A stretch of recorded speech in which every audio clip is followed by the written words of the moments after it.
Of course, projects like Dangote Refinery is very, very, very humiliating for the West, because they do not want African capacity.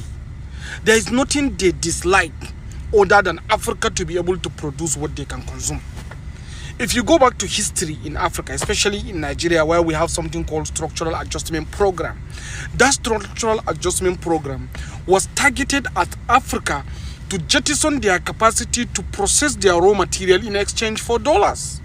That is how we got in most of these multilateral institutions coming into Nigeria, you know, to set up like a World Bank, USAID, and IMF, you know. And all these multilateral institutions, in the essence, what they want to do is just to be able to sell dollars in exchange for us to extract our raw material as a primary commodity and export it together with the job and all the corresponding values and opportunities to go to the West.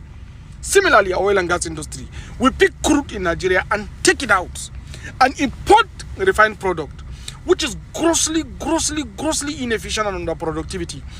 Today in Nigeria, we have 33% unemployment rate, one of the highest in the world.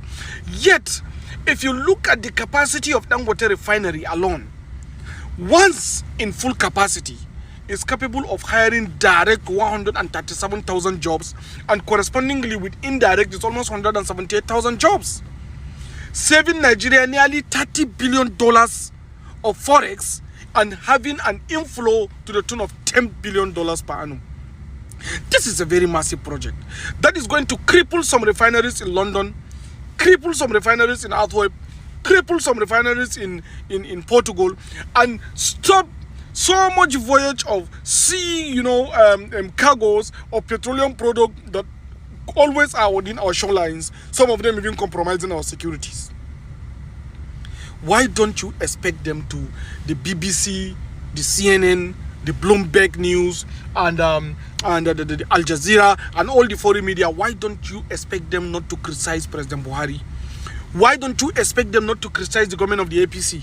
Why don't you think they are attacking Asiwaju Bola Ahmed Tinubu, who provided that platform, who conceived the Lekki Free Trade Zone, who ensured that Dangote is there to set up that refinery over the years till we achieve this?